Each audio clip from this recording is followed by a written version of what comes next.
Assalamualaikum warahmatullahi wabarakatuh. Puji syukur kami panjatkan kehadirat Allah Subhanahu wa taala yang telah memberikan begitu banyak nikmat sehingga kelompok kami dapat menyelesaikan tugas ini dengan tepat waktu. Nah, adapun tujuan dari pembuatan video ini yaitu untuk memenuhi tugas pengantar manajemen dengan tema faktor-faktor yang mempengaruhi keberhasilan manajemen. Sebelum itu, perkenalkan, nama saya Munira bersama dengan rekan saya yaitu Wafik Aisyah, Muhammad Yusril, dan Anugrah Aidil Fitri. Di sini kami akan menjelaskan mengenai hasil diskusi kelompok kami yaitu mengenai materi faktor-faktor yang mempengaruhi keberhasilan manajemen. Baik, langsung saja saya serahkan kepada pemateri pertama yaitu Wafik Aisyah. Kepadanya saya persilahkan. Perkenalkan, saya Wafik Aisyah selaku presenter pertama. Saya akan menjelaskan materi tentang faktor internal dari faktor-faktor yang mempengaruhi keberhasilan manajemen. Ada beberapa faktor yang mempengaruhi keberhasilan manajemen, antara lain, satu, faktor internal. Salah satu faktor yang mempengaruhi suatu manajemen di bagian internal adalah keterampilan manajer, karena manajer memiliki 4 kriteria, yaitu satu, keterampilan konseptual. Keterampilan konseptual yaitu kemampuan mental untuk mengkoordinasikan dan mengintegrasikan keseluruhan kepentingan dan kegiatan organisasi. Dua, keterampilan kemanusiaan. Keterampilan kemanusiaan yaitu bekerja dengan memahami dan memberi motivasi bagi orang lain atau bawahannya baik secara individu maupun kelompok. Tiga, keterampilan administratif. Keterampilan administratif yaitu dapat menguasai organisasi secara keseluruhan. 4. Keterampilan teknik yaitu penggunaan alat-alat atau teknik di bidang tertentu. Selanjutnya yaitu materi kedua mengenai faktor eksternal mikro. Ada dua hal yang termasuk faktor eksternal mikro.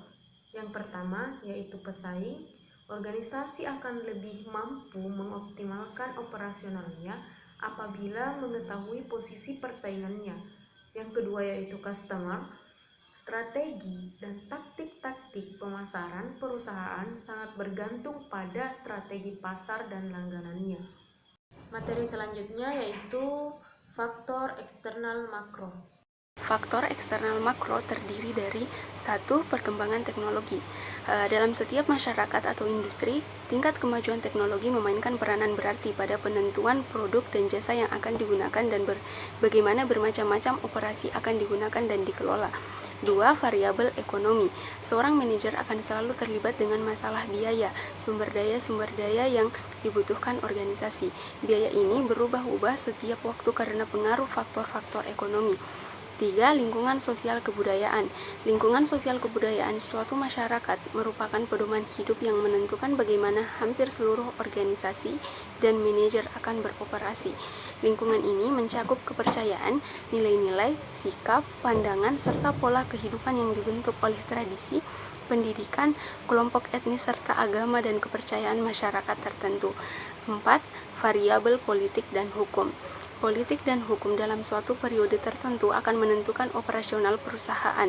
Manajer tidak mungkin mengabaikan iklim politik, peraturan-peraturan pemerintah dalam pembuatan keputusan. Selanjutnya yaitu materi tentang faktor kesuksesan dalam performance management. Perkenalkan, nama saya Muhammad Yusril. Adapun faktor-faktor yang mempengaruhi keberhasilan dalam performance management. Yang pertama, tahap perencanaan atau planning. Tahap perencanaan meliputi tugas merencanakan tujuan perusahaan, berapa lama waktu yang dibutuhkan untuk mencapainya, dan apa saja strategi-strategi yang perlu dilakukan agar target perusahaan bisa tercapai. Yang kedua, tahap coaching. Tujuan dari tahap ini adalah untuk menjelaskan dan menjawab segala permasalahan yang terjadi dalam organisasi atau perusahaan. Tahap ini dimulai dengan cara mengkomunikasikan dan mendiskusikan segala masalah yang biasanya muncul dalam tim performance management. Yang ketiga, tahap pengelolaan kerja. Tahap ini adalah realisasi dari tahap perencanaan sebelumnya. Pada tahap ini, segala tujuan perusahaan mulai dilakukan dan direalisasikan. Yang keempat, tahap penilaian atau reviewing. Tahap penilaian dilakukan agar performance manajemen mengetahui dan mengevaluasi bagaimana kinerja dari masing-masing karyawan. Yang kelima, tahap penghargaan atau rewarding. Tahap terakhir yang perlu dilakukan untuk mencapai kesuksesan dalam tim performance management adalah tahap penghargaan. Pada tahap ini, karyawan yang memiliki prestasi kerja dan kinerjanya semakin membaik sehingga mampu mencapai target akan diberikan reward atau penghargaan. Tadi pemaparan materi dari kelompok kami.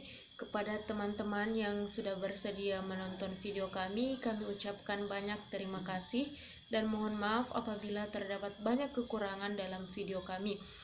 Sekian dan terima kasih. Wassalamualaikum warahmatullahi wabarakatuh.